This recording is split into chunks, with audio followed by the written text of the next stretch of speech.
Weekend nights, the city roars. Tune in loud, turn up some more. Cincinnati show, it's time to play. Sports with strawberry ice today. 5:30 sharp, don't be late. TTV, the sports awaits. Strawberry icy's on the mic, energy, it's pure delight. Every touchdown, every goal. Feel the pulse, it's in your soul. Cincinnati heartbeats strong. Strawberry ice will lead the throng. Every touchdown, every goal. Feel the pulse, it's in your soul. Cincinnati heartbeats strong. Strawberry ice will lead the throng. Feel the crowd, it's electric now. Shouting loud, they all know how. CTV got what we crave. Sports with ice, it's waves and waves. Tigers strike and Bengals roar. Every game we want some more. Tune it in and feel the thrill. Strawberry ice, he's giving chills. 5:30 sharp, don't be late. TTV, the sports awaits. Strawberry ice, he's on the mic, energy, it's pure delight.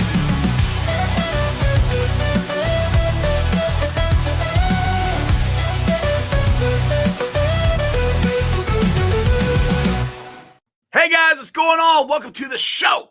This is Sports with Strawberry Ice. I'm your host, Iceman Jeff Trunapole, and as always, I'm bringing you sports from a West Side point of view right here in the great city of Cincinnati, Ohio. And as always, I'm coming to you live from the Ice Cave, and the Ice Cave is brought to you by Priority Lawn and Landscaping.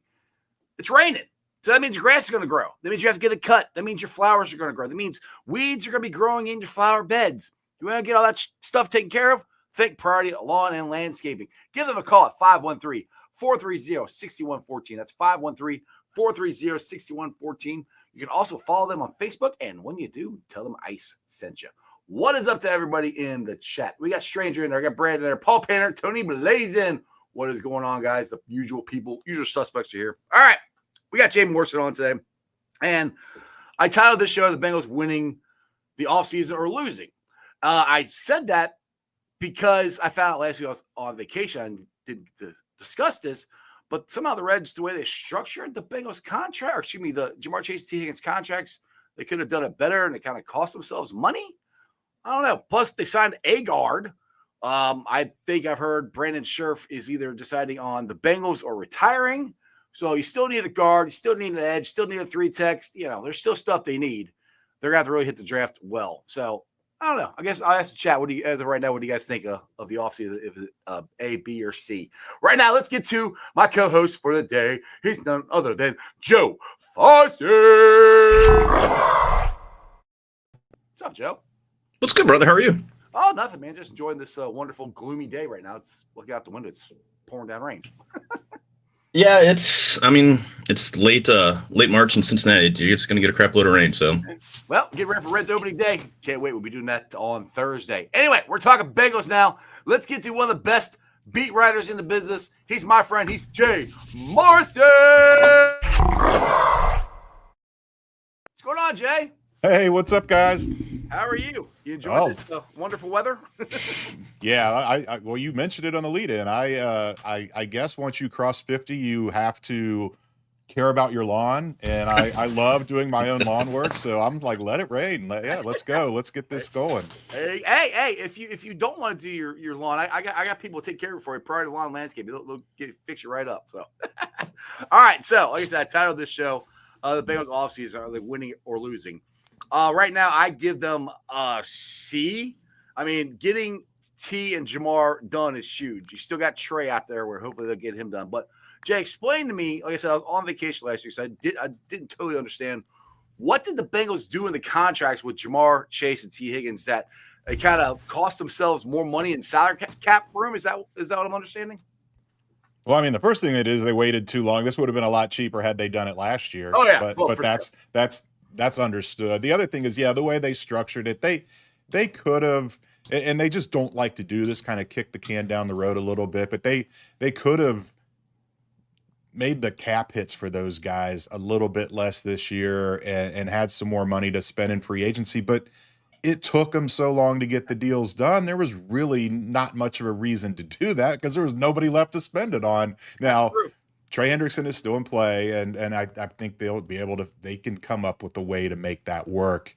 But yeah, I thought for sure we would see them get these deals done before free agency started, clear a little bit extra space, and then really go after some of these other spots that they need help at. And, you know, another edge rusher, another guard or two, and not, I mean, Lucas Patrick, I don't think is what anybody had in mind. And he is a starter in this league, but there were better options available. Not unreasonably priced at all spots, at linebacker, at guard, on the defensive line, even some safeties. And they really hurt themselves by dragging their feet and waiting for a week after free agency started to get the T and the Jamar thing done. And I think it's great that they got those guys done. They're here. You mentioned it, you know, on your tweet, are they winning? Are they losing the offseason?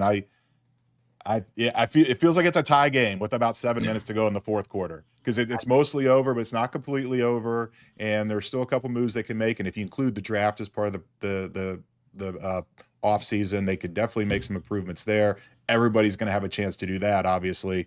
But you know, you see it like when free agency starts and it's on that Monday during the legal tampering period, everybody's throwing their hands up Monday night like, oh, it's over. And it's the same people that tweet after they fall behind 7-0 in the first quarter. Oh, another loss, the game's over. It's like, just let things play out. Let's see how they go. And it was disappointing what they were unable to do in free agency, and it all circles back to the T and Jamar contracts and waiting so long to get those done. They were close.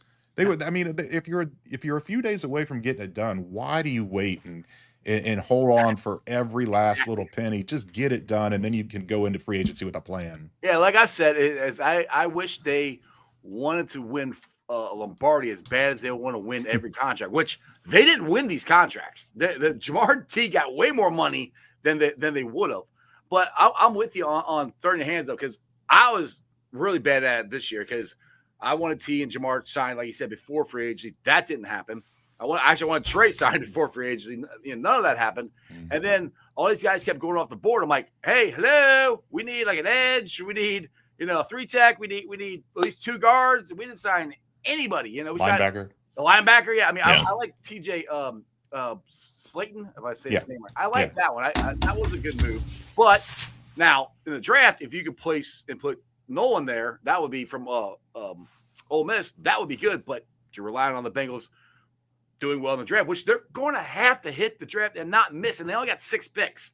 So, but that makes it a little scary to me. But I heard from Anthony Kazinza, he was on a conference call with Daniel Jeremiah. In Daniel Jeremiah's opinion, there are 24 starting defensive players in this draft. Compare that to last year where he said there was only 12. So that bodes a little better. With the Bengals could have a better shot of not missing on the draft, but we still need a guard, at least another guard. The guy we signed is, like you said, is okay, but he's not any of the guys they could have signed before that who cost them just about as maybe a little bit more, but not that much more. That's where I'm like, they're paying a lot more money for the same team, basically. That's my problem. Yeah, and that's exactly what Duke said they weren't going to do at the Combine. I mean, that quote is going to follow him for a while where he said, we're not just trying to put the same team out there and pay more money for it. And that is essentially what they have done. And now they've cut some guys, you know, Sheldon Rankins and Kappa, and there's been some addition by subtraction, if you will, by adding some cap space by getting rid of those guys. And maybe Germaine Pratt probably is going to follow there. We'll see what happens with Zach Moss, so they can still add some more money and maybe earmark that for Trey. It feels like this Trey thing's going to drag out. Well, Michael Madden says he's hearing Raiders are interested in trading for Pratt. Do you know anything about that or hear anything about that? No, I mean, I'd be surprised. They let Diablo walk, and they let I think they let 2 linebackers go, but neither one of them were very good. But I do think that there would be some interest for Germaine Pratt out there, but it's kind of like where the Bengals try to win the negotiations. They try to win these trades too, and they're not looking for a win-win. They're looking for a win for us, and Right. you take what we offer. And I just with what Germaine Pratt put on tape last year, I can't imagine anybody's going to give them anything that's going to make them feel like they won that trade. Right. Good. And everyone knows that if the deal isn't reached, that Pratt's going to be is going to be released anyway. So it's why would you give up any assets, especially in a deeper draft like this? One question about the draft: do you feel? I mean, to me, this feels like a spot where they could easily drop back from 17 to say 24 or something like that. There's a lot of guys where their needs are. The draft is deep at, and then I don't know. I don't have my draft capital spreadsheet out in front of me, like what the compensation if it's a round 3 or something like that to drop back 6-7 picks or something like that. But do you think that's a move that they'll probably make this year, or at least that they'll investigate? Obviously it takes two to agree. Yeah, I think there would definitely be some interest, and that's kind of been their sweet spot is the second round trade back, and that would make a little more sense. Maybe you get an extra 4th by trading back some spots in the second round. The thing with the first round trade back is it sounds great, trade back and get more capital, but if there's not a lot of quality there, and that's the reason you're trading back, well, then who's trying to come up? Because it's not like you're leaving a bunch of quality on the board, and so it all just depends on everybody's got different needs, and if there is a player that maybe slips a little farther that doesn't interest the Bengals but maybe interest another team, could always be a trade partner. But I doubt that they would trade back from 17. They could, obviously. They've traded back in the first round in the past, but with a guard involved with Kevin Zeitler back in 2012. Who's still the Bengals? Yeah, he could have been back this year. And but it feels more likely that second round would be the spot where you could probably see them trade back and get an extra pick, and then you're back into the main allotment of 7 instead of just having a 6. They lost their 7th round pick for the Khalil Herbert trade.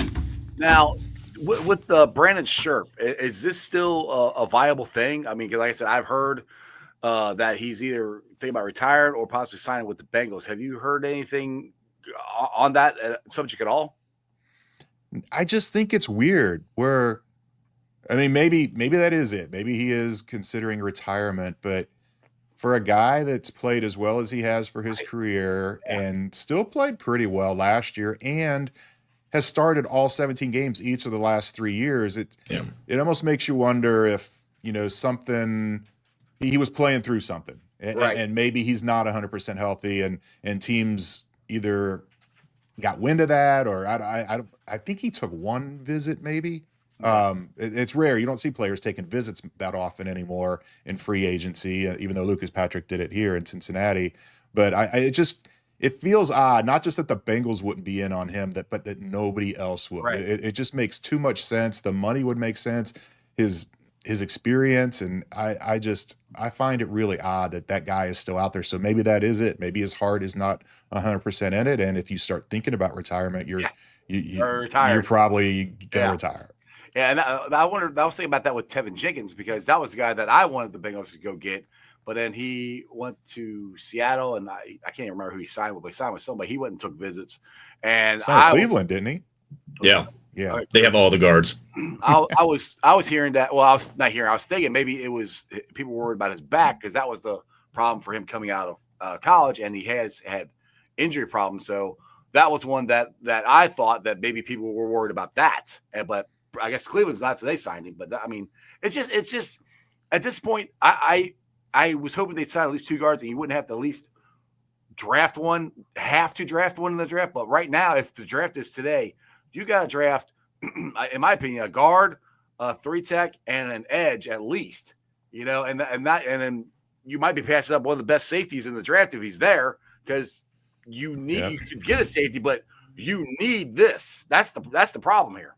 You can throw a linebacker in there too. Yeah, linebacker too. Forgot about that. I don't know if Oren Burks is the answer to be starting next to Logan Wilson, and so that's, and they for years they did that. They just kept throwing darts at it and trying to get a linebacker in the third round, and they finally The hit. third round curse. Yes, and so they finally hit with Logan, and maybe that's the plan again this year. But it feels like best player available is off the board this year. Yeah, they've got specific needs. They've painted themselves into a corner, and they're gonna have to go after needs as opposed to whoever's the best guy. The luxury of drafting a guy to kind of be the next guy in line at a position the way they did with corners a decade or so ago. That's not in play anymore. Yeah, because the guys they've drafted, like they drafted Dax Hill to replace Jesse Bates, that didn't work. They drafted Myles Murphy to replace Trey Hendrickson. Well, that hasn't worked either. So the guys they've drafted to do that haven't panned out. And to me, they're putting an awful lot of pressure on Al Golden. And I think Al Golden seems like he'll be good at drafting. Well, we'll see what he doesn't do the draft, but developing players, maybe a little better than Lou did. But that's an awful lot of pressure put on him. But one thing I will say about this, if they get Trey signed and everybody's money is good, I think that it seems like it'll take the pressure off and they won't have to worry about it, and they could play better. Now, one thing was interesting, Joseph Osai, when he signed, he said they didn't buy into the defense till like halfway through the season. So I thought that was kind of curious too. So that could be something where they could play better, but I don't. It's a big if. Yeah, they waited too long toward the end of the season there. What you got in December, right before right after the winning streak started, and players started talking about how they simplified things, and that's why it's better. And it's like, why didn't you do that sooner? And so I think that's one of the reasons. It's not the only reason, but it was the body of work. But that's one of the reasons that Lou Anarumo is no longer here. But you talked about the pressure on Al, and there's pressure on him because you can't waste another great season from this offense. But on the other hand, you don't have to get that much better. I mean, everybody would love for them to get a lot better, but you don't have to be a top 10 defense to make this thing work with that offense. And so, and I do think, people will roll their eyes at some of this, but I'm not down on Myles Murphy. I thought we saw some progress last year, and it's one of those things. I equate it to a running back when you get in a game and it might be 2 yards, 1 yard. You get that lather worked up, you get a rhythm going, and then you start popping them. And he was never able to kind of get in a rhythm and get a lather build up because he was barely playing. But he's gonna get that chance this year, so maybe we see a step from him. And I do think Joseph Osai took a very important step last year. Young guys, sometimes they've got all the freaky athletic ability that it takes to get to the quarterback, and it just takes a little bit to learn how to finish. And he learned how to finish last year with 5 sacks in the last 7 games. And I think Dax Hill was playing at a really good level. When he got hurt, DJ Turner was really starting to come on. We'll see which one of those guys goes in the slot. There might be the best position for either one of them. Obviously, they've moved on from Mike Hilton. So there's and Cam Taylor-Britt, maybe there was some sort of headbutting there with Lou Anarumo, and it was weird because he started so great, and then he kind of, had the struggles last year, got benched a couple times. So a new face leading that defense in Al Golden could be a perfect panacea for a guy like Cam Taylor-Britt. So there's reason to be optimistic, but there's a lot of hope involved. And we say it all the time. Hope is not a plan. One or two of those guys, okay, but when you're basically counting on the entire defense to make these kind of leaps, that can be problematic. So let me ask you, I was going to say, a lot of people are kind of looking at mock drafts and everything and are thinking, hoping that the Bengals will go for Mike Green or Pierce or, one of the edges. With them bringing back Osai and with them committing more towards playing, giving Myles Murphy the snaps, do you think they might, even if an edge, Mike Green, I think, is going to be an impact player pretty much early in his career. Do you think they might skip past that, thinking that they're in a decent shape with the guys that they have, and look at another position? Yeah, I don't think they would skip it totally, but they might pass over in the first round and say we'll get one in the second, or because Mike Green does have character issues. Do they want to go through that again after doing the Jermaine Burton thing last year? But I think they've made it known with it's head scratching what they did at linebacker, but I see their plan at edge when they didn't sign any of these guys. It means it's Miles Murphy season, and they're counting on him. And if you do go get a Mike Green or an edge guy that can be part, I mean, it's rotation is key on that D line. And as good as Joseph Osai was last year at the end of last year, he can rush the passer from inside too. You can kick him inside, and on these third down pass rush specialist role or obvious pass rushing downs, you could really get creative and throw a lot of those guys out. They're kind of like the NASCAR package, like the Giants had back when they won the Super Bowl. And I think there's things that can be done there. And but I think they're. And it almost kind of goes with Trey too, right? It's their plan. They didn't get another edge rusher in free agency. It's like, they're counting on Trey. Trey said I don't think he's planning on playing him on $16 million. Are they going to sweeten the pot? Or is there going to be an extension involved with that? Is it just going to be a raise this year? They've got to get that figured out, because the biggest storyline with this team, personnel aside, how they're going to fix these holes is how are they going to start the season faster? Yeah. It's killed them the last few years. And you had Jamar sitting out camp last year. Okay, he still goes out and wins the Triple Crown, but not everybody's as freaky as Jamar. Yeah. You don't want a guy like Trey Hendrickson sitting out, not just camp. He could sit out into the regular season.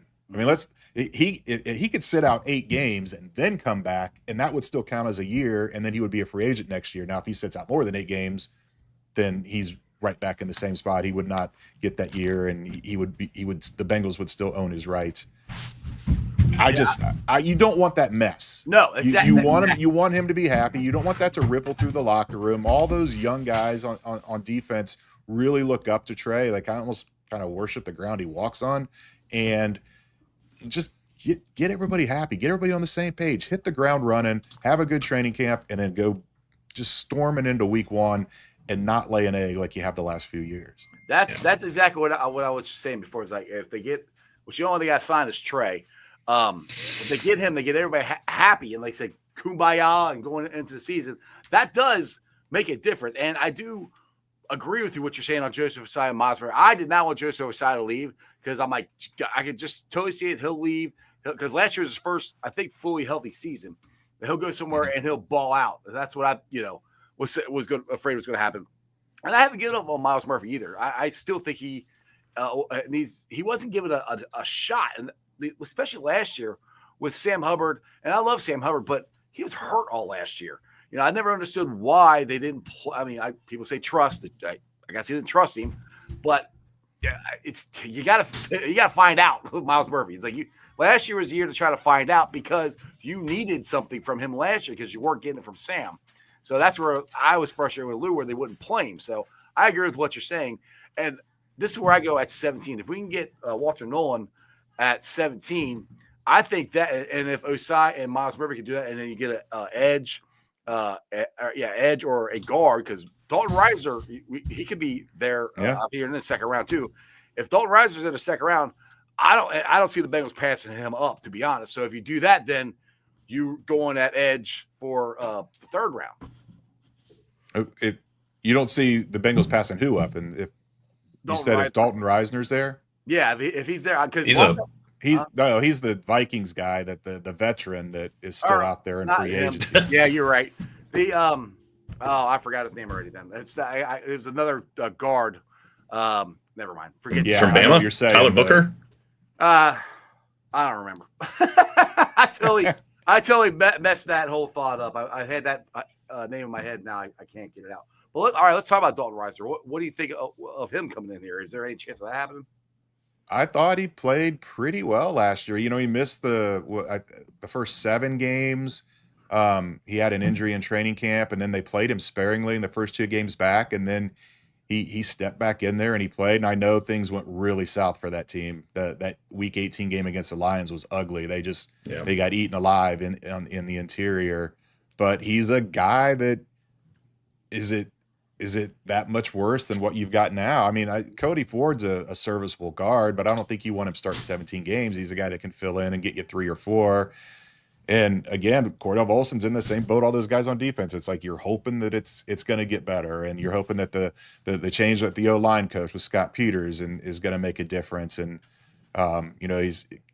Cordell's about all the right things. He's tough, and he's physical, and The attitude is there, and he's just the technique has not been there, and so you're hoping that the new coaching staff can get that out of him.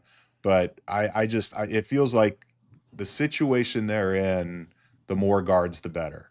Just get a bunch of them in there, and I know it's hard because it's hard to get them all reps and truly evaluate them, but they should start separating pretty soon, and you just figure it out. You go with your best 2 or 3. I don't know. Lucas Patrick we'll see. He almost feels like he's more of an insurance policy for Ted because he has played center in this league. But they've got Matt Lee. They drafted in 7th round last year. Again, the 7th rounder you don't want to count on a lot, but it's a little disconcerting to be at this spot and not really know who your starting guards are going to be when it's so important for this offense to not let pressure come up the middle to Joe Burrow. Exactly. Yeah, it's one thing. I'd say it's one thing if you have one spot fixed and you've got kind of a free for all for the second spot. But yeah, there's no certainty at either spot, and there's still Jackson Kirkland in the mix as well that they've liked since he was undrafted UFDA, wasn't he, out of Washington? Yeah, he played tackle in college. Yeah, Track's where they like him a lot, so we'll see. One last question, I'll get you out of here. I know you got to go here, Jay.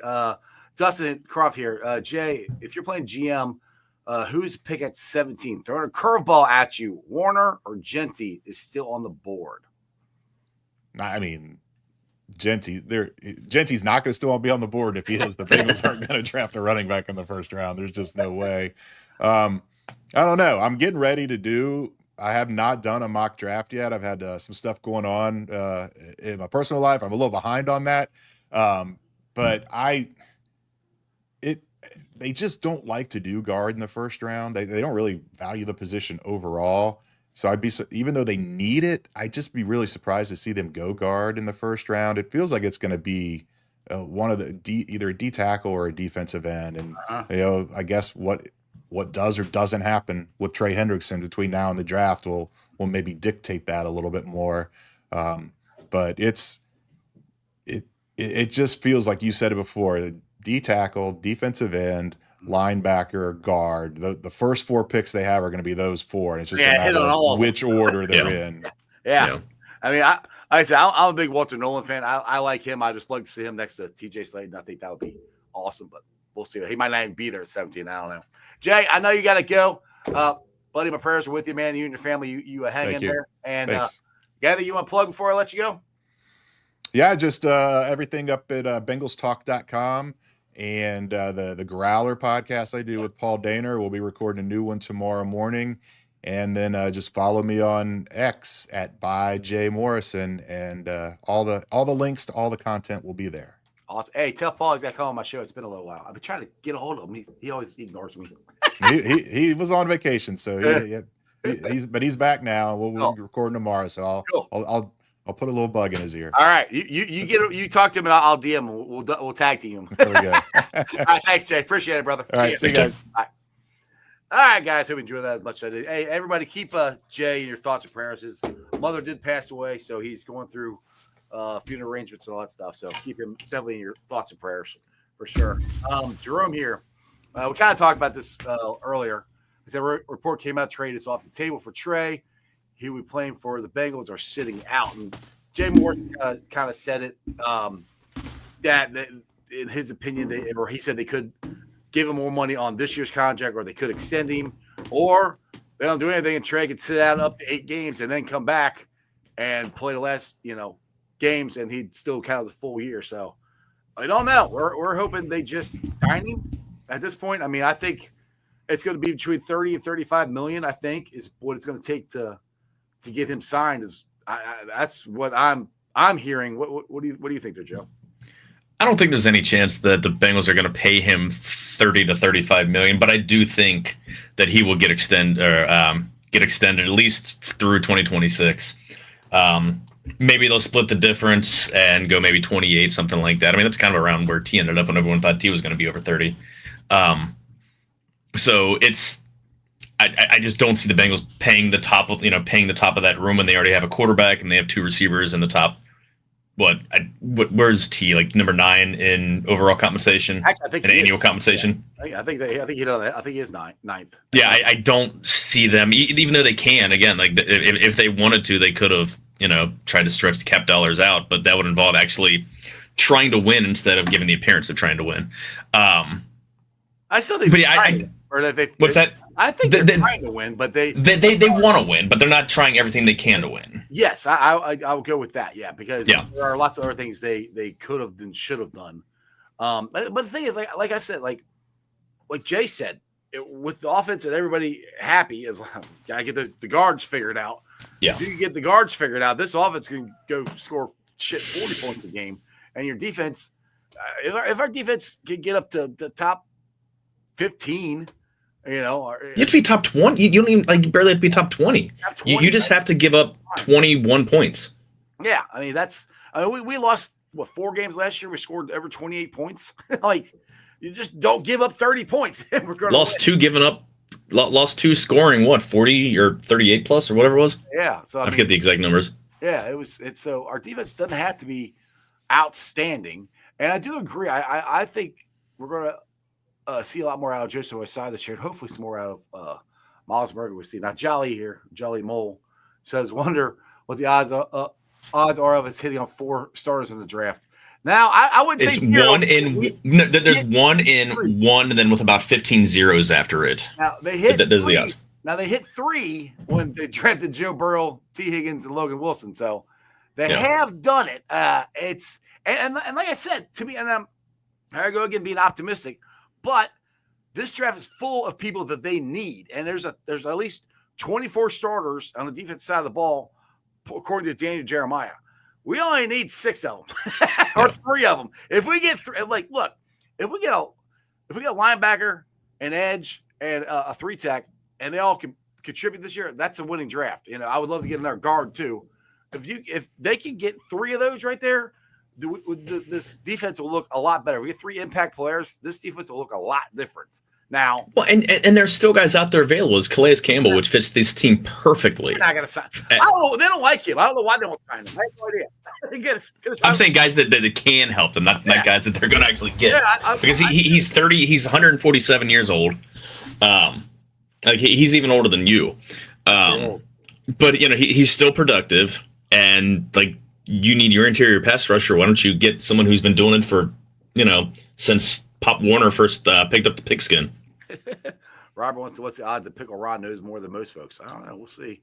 I don't know if Joe knows about Pickle Ron, but we had Bengals Ron came on here. He's come on here last, 3 weeks in a row. He said that Trey Hendrickson has bought a house in Cincinnati, and the contract extension is soon. He knows a friend of his is the real estate agent. So that's what he means by Pickle Ron. So I mean, you can take the Hamilton County property transfers and auditor's office to look for a property in his name or something along that. That's how Could do that. But see, Dustin Croft, knowing we're going to be explosive offense, but we can't necessarily the same production as last year over year. We have to fix the defense and the trenches. Oh, I agree with you. Yeah. I'm completely agreeing with you. I mean, and this is going to go for what is hope in one hand and crap in the other. We're hoping right now that Joseph Osai plays better. We're hoping that Miles Murray plays better. We're hoping that if it's the guard we signed or Cody Ford or Cordell Wilson, that's what sucks. And we're hoping that the Bengals hit on the draft. So I'm hoping none of those guys start one snap unless it's in a blowout or as a 6th lineman. At this point, one of them is starting. Well, I know, but there's still options out there. There are, again, Dalton Risner, Brandon Scherf, make him say no. I mean, I don't know if they actually made him an offer or they're just interested. Right, exactly. Sign both of them, but I mean, sign one of them, and then there are offensive guards aplenty. There are probably a dozen of them that are, if not day one starters. These are guys that be able to step in and in short order be able to improve the interior of the offensive line. A couple guys put about Tate Rutledge. I'm pretty sure that's who I was thinking. Tate Rutledge. Yeah, that's who he's I was thinking. God, where am I? Where I'm spacing out on where he's from? I spaced out on his name, so He's got a mullet and a crush stash. Like he looks like what you want in an offensive guard. I think he's Michigan. Is he another Michigan player? I think he's Michigan. Somebody say in the chat. I don't remember. Georgia, close enough. Georgia, Michigan, whatever. I knew somebody'd say it. There you go. Let's see, Dustin here. How is it so hard to hit on the draft anymore? It kills me. You literally can just use a big board and take those guys. Ha! It's not as difficult as the Bengals make it. It shouldn't be. They look for bargains. Like that's Jermaine Burton was a bargain because they thought they were getting a first round talent in the third round. Well, you're getting someone with a seventh round brain. Yeah. We are actually doing a opening day broadcast, Jerome. Well, hopefully Joe will be down there. He hurt his knee. So it might just be me talking to myself. I don't know. You'll have Harrison who knows absolutely jack shit about baseball, but he's funny. Me and Harrison will be there. Show starts at 2:30. We'll be outside the Moorline Logger House. There'll be plenty of drunk asses to at least throw some random, hurl some random epithets at you. Yeah, well, hopefully the Locked On Reds guys might show up too, and Mason from Reds Daily might show up. And also the cooler thing is tomorrow night I'll be at the show tomorrow night. I think it's to start at 5:30 or 6. It'll be around the same starting time. I'll be at the inside the Moorline Logger House for the Reds Community Fund opening. Is that inside or out on the lawn? No, it's inside. You got by okay. Yeah. Okay. So I'll actually be up in the Beer Baron room. That's the VIP section. And let me see. I got a list of people here that he sent me that I might be, which would be awesome. I might be interviewing Marty Brenneman. I hope. Well, that would be freaking awesome. All right, let's see here. Okay, he says Charlie Frank, executive director for 20 plus years for baseball, followed by Barbara Smith, press of Johnny Steele, I'm a board member. Charlie Kelly, along with baseball coach. This guy his dad played in the Negro Leagues. Andy McWilliams, Jack Jernent, local baseball trivia guru, host of We Love Our Team, and trying to get Marty Popo. So yeah, anyway, it's gonna be. I'm gonna have some pretty cool guests. It sounds like tomorrow night. So it'll be a long podcast. Like I said, I think it's to start at 5:30 or 6, and I think the event goes to like 9. So I'll be on. I won't be talking the entire time. So when I don't have a guest, I'll have a thing up there saying we'll be back shortly. So it's gonna be fun. Next 2 days are gonna be fun and busy all at the same time, and hopefully the Bengals assign Trey Hendrickson by then. But we'll see how. Hey, you are you? How shocked were you that they signed Jamar Ante? 0. I knew it was going to get done. If you would have asked me like at the end of the year, I would have been 50-50, but just kind of as it went on and the more chatter you heard and everything, like, okay, it's going to get done. I'm pretty confident they're going to sign Trey. I'm pretty confident they were sign both T and Jamar too. So yeah, I think they'll get something done. But it's just, why are you giving yourselves the headache of just dragging shit out? There's absolutely no need. I don't know. You're picking up a lot of ill will, and again, they don't give a shit about what's said about them outside of the stadium. And I get that for national media. I mean, first they got dragged because Ian Rappaport was hosting McAfee's show the other day, and he was saying the Bengals are tired of hearing that they don't pay their players or keep their players. So, they're starting to get sick of some of this stuff. Yeah. But they structure those deals the way that they did, so they have huge day one hits, so that it fills up their salary cap, and they don't have so they don't have to pay actual cash to whatever the reason, but they're not creative with it to maximize. But I don't think they really pay too much attention. Maybe the Blackburn girls, Caroline and Elizabeth, but Katie doesn't give a shit. Troy doesn't give a shit. Mike Brown doesn't know what the internet is. But it's just, why are you purposely making it more difficult on yourself? I can't answer that. I've been wondering that for the last 3 years, to be honest. I don't know. And they cost themselves more money in the long run. It makes absolutely no sense. They should have signed T 2 years ago. They should have signed Jamar last year. It would have been cheaper. But I mean, you said it creates for T's that I think it takes two to tango, because I don't know. Well, T was or Trey. I don't think Jamar. I'm sorry, Jamar was that motivated to sign before last year. I know they almost got. I think they got close, but I think that's only because he thought everything was in that he got everything he wanted, and then at the last second. Well, he wasn't playing in training camp because he wasn't happy. So yeah, I think he wanted to get signed last year, and I would put it the other way. T I thought was more unlikely last year because of his agent. So that's because if David Mulgeta is still his agent, T Higgins is not a Bengal. I guarantee you, he's not. They traded him or something.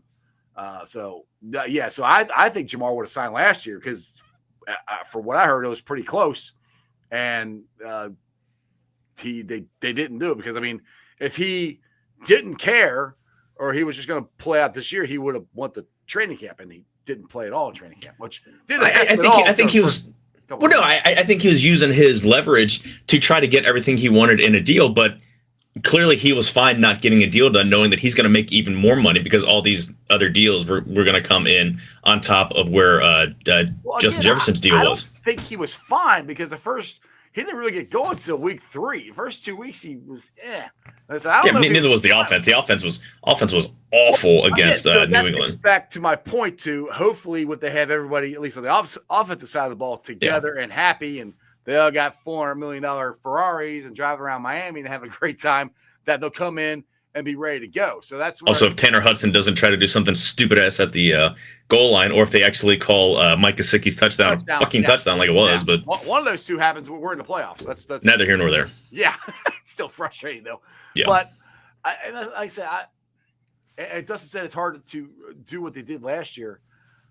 I agree, but if they're all healthy, they're going to come close to that, I think. Go ahead. You can read that. What's that? I said, go ahead. I like the quote. They're kids that keep sticking their head in the oven. They don't learn from their mistakes, and they need professional development sessions or to read a self-improvement. That is absolutely dead on correct. They literally burned all the nerves off of their fingers from sticking them on the oven because they've done it so many times and they haven't learned. So now their hand's just a mitt that just But back to my point is where I could see the offense being pretty darn close to what it was last year because you know their offense has what the Bengals have. They're the two best wide receivers in football. And the way Chase Brown came on last year and Mike Gesicki, and now another thing we would need to add is another tight end. that would be nice too. But the way those guys played so well together, unless they get hurt, they're going to drop 40 on people. I mean, it's that offense isn't going anywhere. Well, and let me flip it the other way. What reason is there to think that they would regress? Right. Yeah. Like people are like, oh, well, they can't keep it up. Like, why would they regress? Like literally, Joe T and Jamar are in their prime. Again, the offensive line. This offense is hummed with a terrible offensive line. They have solid tackles, a pretty good center. If they can just get average play out of the guards, that's the best offensive line that Joe Burrow's ever had. Yeah. Now, again, it's what are we? We don't know what we're getting in terms of development and what Scott Peters does, what Scott Peters is looking for, whether the guys that they have in the room are guys that actually fit what he wants to do on an offensive line, and what that, going forward with as much as they rely on the coaches for the draft, what that's going to play out with next month. But, we should see it.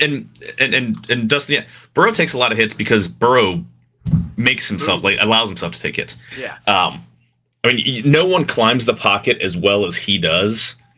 He climbs up to a huge, so he's going to take more hits because he's climbing up through the thing, and someone's going to come free and hit him. Yeah. Or he's going to hold on to the ball, especially on a third down. If they're well within or well out, or they're outside field goal range, he doesn't care to take a sack. No. He's going to try to. He's going to hold on to it to try to see if someone's going to break open late. And again, that's not the best. It's not the worst. I mean, obviously, you don't want someone to get hurt. And his injuries haven't come on something like that. But you don't want him to get hurt on something because he's just holding on and waiting. But he also understands that, if you're on the 12-yard line and it's 3rd and 7 or even 3rd and goal from the 12-yard line, if you get sacked for an 8-yard loss, that's still, you're still kicking from the 20. Okay. Like McPherson's going to make that. Like, so he doesn't care if he's going to take a sack down there. Right. And one thing we brought up how much pressure they're putting on Al Golden. How much pressure are they putting on the new offensive line coach? His name slips my mind. Peters. Now. Peters, thank you. Because they're not really right now. They're not giving him. I mean, I can't say the offensive line is better than last year. I mean, it's not. I can't say it's worse, but it's not better. Now we'll see. Like Jay said, can he get something out of Volson? Can he get some more stuff out of Ford? Can he get something out of the guy they just signed? I mean, will they draft somebody? I mean, if this guy can get more out of him than what the former offensive line coach did, obviously that'll help. But Nothing. They're expecting a lot out of their coaches. So you got to, the thing is, you got to have talent. I mean, guys are only so talented. And if you can pull every bit of ounce of talent out of them, and I think they tried to do it with Cordell Volson, it just might not be there. That might just be it, and that's just the way he is. You can only coach up so much. Right. And that's the concerning part is now I think Joseph Osai and Miles Murphy, I do think there's more. I think there's a lot more. Cody Ford, he played really good last year. He's a backup, I think. I don't really want him starting. But at this point right now, where we're at May 25th at 6:16, he's probably our best guard right now. Probably. That's unless you count the guy we just signed, which I keep saying the guy we just signed, I can't remember his name. But those are probably our 2 best guards. So how does that make you feel? I still think that they're still moving. There's still guys out there. It's March. I would love for it to be Sheriff. I don't know who knows what's going on there. Yeah, Sheriff, you got Reisner, and you got who's the other guy we said? Sheriff, Reisner, and there's one other guy we said I can't remember. But if you get Sheriff or Reisner, if they go ahead and sign Sheriff or Reisner, I'll feel a lot better about it. They could have signed Dalton Risner for like 3 years in a row, and I don't know why they didn't. Because again, he was a cheap guy that just would be able to fill Zeitler. in. They could have gotten Kevin Zeitler back. I don't think they could have signed Zeitler. I think his wife was so pissed off when he left. I don't think that you would have had to pay him 3 times what he got for him to be able to. The point is, he should honestly still be a Bengal. They never. Should but they've never valued guards enough to spend a high value draft pick outside of Zeitler and Zeitler and Steinbach are the only guards that I can recall them picking relatively high. And Steinbach was a top of round 2 pick. Yeah, they were actually pretty good guards. Yeah, well, that's maybe they keep wanting to pull Clint Bowling, like a guy like Clint Bowling, who was a day 2 or day 3 pick, who was really good until he had health issues. Yeah, you can find those guys, but it's easier to draft. Quit counting on that. But yeah, and the thing is, the point for me is though, I don't know if I don't know how I feel about this. I would be shocked if they take a guard at 17. There's no one there. There's no one there worth picking. There's no guard worth picking at 17. What happens on drop? I'll put it that way. I'd be more. I could see that they take one in the 2nd round, but I really honestly think I don't think they're going to take one until about the 3rd round. To be honest, I think the first 17 and 23. I think you're going defense. You're going in edge or a tier defensive lineman, or linebacker. I think that's got one of those 3 is going to be your 2 of those 3 is going to be your first 2nd round pick. First round, I think they're definitely targeting either Walter Nolan or Harmon out of Oregon at defensive tackle. And I asked, and that's why I asked Jay this. I would think that they are confident with assuming that Trey is back and playing week 1. I think they're confident in their edges that they're not going to invest a high draft pick in one, even if someone like Mike Green or James Pierce, Jamar Stewart, like any of those guys are around in round 1. Now at 49, whoever's on the board, yeah, absolutely. I think 49 is where maybe they might look at Ratledge. The only guard that might get picked in the 1st round is Tyler Booker out of Alabama. His combine was awful, which isn't everything. You look at his tape and the guy's dominant. Like the guy's nasty. You put him in a phone book or phone book, a phone booth. I don't know if you can put someone in a phone book, especially someone who's 330 pounds. You can't put them in phone booths anymore. They don't have them. Yeah. You can, but I mean, you watch that guy bully somebody, and he's got that nasty streak that I love. And yeah, like Dustin said, Palazzulis, you can get it starting in third and fourth. Absolutely. I don't want to wait until the third or fourth. I mean, that would be cool if they pick if there's a guard that they get in round 2. And again, I'm not really going to say too many names because I don't know who I hear about, guys that Daniel Jeremiah or Big Board on the Athletic. Like, that's not what teams pick. That's not what teams are going off of. So who knows? But yeah, I think they'll get a guard on day 2 at some point. Yeah, Membu's another dude. Again, there are plenty of guys. There's Luke Handra, who I think might be a better center prospect than a guard, and UC doesn't. Their Bengals don't like getting UC products. But I mean, there's plenty of guys. There's plenty of guys that can step in, and at least compete. Like you can get 2 guys again if they trade back. I would love for them to trade back in round 1, just $5 or $6. And again, I think because it's a deep and weird draft, like Jay was saying, I don't know if someone's going to want to jump up, and unless Shedeur Sanders he slides and someone wants to jump up, like someone from the top of round 2. There's no way he slides to 17. He should. He shouldn't be picked before day 2. He is a quarterback. He is not a first round quarterback. He is Andy Dalton, top of the round 2 quarterback. I will be absolutely shocked if he's there at 17. I mean, if he gets past, I'm just throwing it. I don't think so, but I'm throwing it out there. That would be great. Yeah. For us, trading back, because I do think the Bengals would like to. I would like them to trade back, but like you said and Jay said, you got to find somebody. There's got to be somebody that's there. That's quarterback is one of the few spots to where someone's because every draft anymore is so deep in wide receivers. Mm-hmm. This draft is so deep in defensive, in interior offensive and defensive, in the trenches.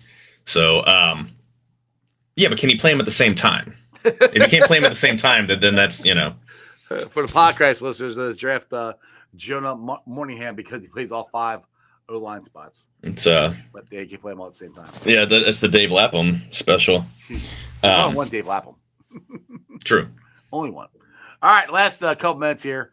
Like I said, we got the Reds opening day eve tomorrow night. I'll be at Moreland Lager House, and then we'll be out. Well, at least I will be. Hopefully, this guy will be able to make it. We'll be outside Moreland Lager House for Reds opening day broadcast, 2nd year in a row. Let's talk a little Reds here for a little bit. They're going to face the Dayton Dragons tonight. I heard Spencer Steer might be batting. He's DHing for the prospects, I think. Okay. So is he going to start the year on IL? He's already on DL. Already on there. Okay. And then we got Diaz is on IL. So Candelario looks like he's going to be the starting third baseman. CS at first, McLean and Ellie up the middle. TJ Friedel in center, Hayes in left, and Rake in right. Just what's your I won't say optimistic because I'm the optimistic one. What's your views on the Reds going into the season? They're fairly healthy. I mean, Diaz, I don't really think it's a health issue. I think it's more of trying to work. He's got an inflamed ERA and walk rate. Yeah, that's what he needs some cortisone shots to take care of that. Yeah, get the inflammation down. Well, I mean, I don't know. I mean, you got Stevenson hurt. You've got Steer, who's going to start. Going to start in the IL. I don't know how. Maybe it's just a week and a half. That he's and they'll be able to get him back as soon as possible. You've got Abbott, who's going to start on the IL, but there aren't major injuries like they came out of last year with McLean gone for TJ Friedel with a broken wrist. McLean out for the year. Edwin Arroyo out until Arizona fall ball. I don't know, man. This is the time of year to be optimistic. And again, I think Ellie De La Cruz is going to be one of the 3 best ball players after game 162 in all of baseball. I think he's that good. It's going to be him, it's Shohei, and Bobby Witt Jr. in terms of being the 3 best players in terms of all over. All baseball, yeah. I agree with you. Yeah. But I just don't think there's enough, man. That outfield, even with Spencer Steer, that outfield is terrible. Like they're going to end up keeping 2 of Jacob Hurtubise, Blake Dunn, and Stuart Fairchild. and none of those three are that much worse than the guys that are starting ahead of them Well, anyway. Fairchild's a And pretty good defensive outfitter, but he can't hit for crap. yeah, I mean, I'm not a Fairchild fan, by the way. Like, yeah, he can hit lefties okay, and he's got a use, I guess, but I'd rather someone with high ceiling, None of these guys have any ceiling to aspire to. Like at least, I mean, shit, bring up Brees Hines. At least let him hit the crap out of the ball and then strike out 20 times. It's more, it's more entertaining than just watching someone roll over on a changeup and then get out or something. I mean, if Austin Hayes if Austin Hayes can come back healthy, which is all accounts he will be. I mean, I think he's for the year his last healthy year in Baltimore. If he swung the bat like that, he was projected to hit like 28 home runs here at GABP. So. And I think I think he can be a decent hitter, but none of them are even Spencer Steer. Like he's a decent hitter. There's no impact bat out there. Well, 28 homers would be an impact if that's true. I don't know. I'm just saying that's if he's going to projected. I don't know. Right, I know, but I'm and again, I don't like all these projection systems because they're flawed, and I never actually see any reconciliation at the end of the year. Like there's FanGraphs has their own, and then there's Zips, and then there's Steamer, and someone needs to show me a website where they actually reconcile at the end of the year what their projections were and what actually happened. Because if you're missing on these, then your projection systems are shit, and why are we wasting our time on them anyway? Like they're all really down on what they expect anybody from the outfield to do. Because again, Austin Hayes, last we saw him was hurt and then didn't play well, or was not hurt. He was unhealthy. He had the blood internal issues. Yeah, I can't remember what but it is now. That being said, they're going to go out and they're going to win opening day. They're going to win the series because the Giants aren't any good. So let's hope not. Not my stupid mouth. Hunter Green's going to start his. He's going to challenge for the Cy Young again. What is all right? So, who is in the starting rotation? I know it's Hunter Green, Lodolo, Martinez, Singer, and Carson Spears. Which you got the least inspiring and lamest of options out of the five spot, but whatever. And someone has to be there. Ashcraft, my boy's in the bullpen. Ashcraft, I don't like. Yeah, he's in the bullpen. Like pretty much the roster is pretty much finalized right now with them. Activating Ian Jabot or signing him to the 40-man, so he'll be on the roster in the pen.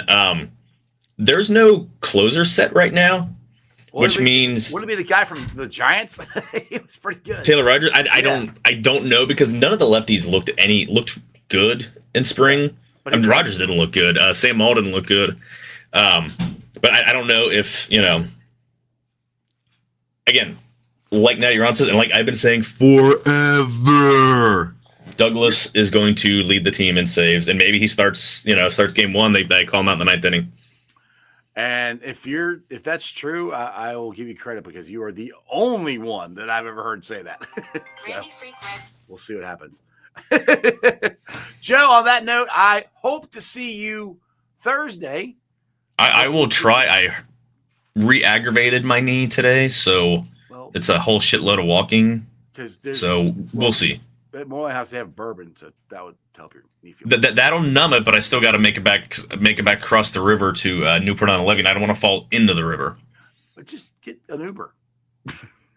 Uber. Yeah, no surge pricing at all on opening day from the ballpark. Yeah, well, I'm gonna say just Uber from the ballpark to your car and then drive home. Yeah. There you go. All right, Joe, man. I hope you feel better. Hey, yeah, you got a new show coming out. You got another one of your episodes coming out here soon. I got a couple in the fire. It's been a lot of crap going on because kids are never dull, but should be coming out with one here before too long. But check it out, Joe's Tavern Show. Watch my damn show. Subscribe, all that fun stuff. Like. Exactly. Check it out. All right, Joe. Bye. Appreciate you, brother. See ya. All right, guys. I hope you enjoyed that as much as I did. Jay Morrison's awesome. Joe, he's all right. That's good. I like Joe. Joe's my dude. Yeah, Reds opening day. Last year I was stoked and fired up for it. I mean, I'm fired up for opening day. That never gets old. We still have one of the coolest things come down to the banks. You're having a great time at Moreline Lager House tomorrow night, which you can get your tickets. I think there's tickets still available. Actually, Randy, guy who's running, was just calling me. I have to call him when I get off the air here. And then come on down to Moreline House on Thursday. We'll have a good time down there like we did last year. And we'll go root the Reds. I think they're going to win. They got to get off to a good start. We'll see how big the Terry Francona effect is. I think it's going to be big, but it's kind of the same thing. The Reds are putting an awful lot on Terry Francona to make a big difference, kind of like the Bengals are doing. They're put an awful lot on Al Golden and the new offensive line coach to make a difference. We'll see what happens. Hopefully, tomorrow, Bengal Rick will be telling me that we signed Trey Hendrickson, and we'll get all that cool stuff. We'll see what happens. Anyway, guys, thanks for watching. I've been live streaming on ZTV, YouTube, Facebook, X, Twitch. You can follow me on all those, along with Instagram, Threads, and TikTok. I will be pulling the sound off later on tonight, putting it on the podcast. So if you can't sit there and watch it for an hour, you can listen to it. It'll be on BeanPod, Apple iTunes, Spotify, Google, Stitcher Play, pretty much wherever you get your podcast. Please make sure you rate, like, and review. I got 75 people watching the show right now. See what happens when the Bengals don't do anything? Not as many people watch the show. Well, make sure you hit the thumbs up, like, subscribe, share. Again, make sure you're subscribed to the show so you know what time I'm going live tomorrow. It's going to be a very, very interesting show, I think. Shout out to Priority Lawn and Landscaping. If you need grass cut, landscaping beds done, weed eated, leaves removed, flowers planted, shrubs planted, retaining walls put in, whatever you need. Think Priority Lawn and Landscaping. Give them a call at 513-430-6114. Again, that's 513-430-6114. You can also follow them on Facebook and tell them Ice sent you. Shout out to T Properties, quality housing for quality people. Check out the website at www.tproperties.llc for all your rental property management needs and your rental needs. And my Westside Pete's, go check out Hail Mary's. It's your ticket to the game right in the heart of Cheviot. Big ass TV screen, beer specials, food trucks, free parking right across the street. It's an awesome, awesome place. If you're not going down to Reds opening day, go to Hail Mary's. Watch the game there. Again, it's your ticket to the game. And the show is also brought to you by Meyer Windows, Doors, and more. Check them out at www.meyercincinnati.com. I got them at my house. They're energy efficient, great looking windows, easy to clean. Give Matty Myers a call, and you can see the Jackpot Joey Mobile. Again, it's Meyer Window, Doors, and more. All right, guys, like I said, tomorrow it's going to be an interesting show live from inside the Moore Lager House. Then I'll be having the second annual Reds Opening Day podcast outside Moore Lager House. I think it's going to start at 2:30. We might start it earlier. We'll see what happens. If I'm there talking to myself, it definitely is just going to be an hour show. So we'll see what happens. Other than that, you guys have a great day. And remember, Houday for life. And that's just sports, baby. See ya! Weekday nights, the city roars. Tune in loud, turn up some more. Cincinnati show, it's time to play.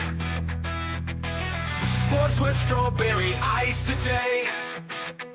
5:30 sharp, don't be late. CTV, the sports awaits. Strawberry ices on the mic, energy, it's good delight. Every touchdown, every goal. Feel the pulse, it's in your soul. Cincinnati heartbeats strong. Strawberry ice will lead the throng. Every touchdown, every goal. Feel the pulse, it's in your soul. Cincinnati heartbeats strong. Strawberry ice will lead the throng. Feel the crowd, it's electric now. Shouting loud, they all know how. The CTV got what we crave. Sports with ice, it's waves and waves. Tigers strike and Bengals roar. Every game we want some more. Tune it in and feel the thrill. Strawberry ice, he's giving chills.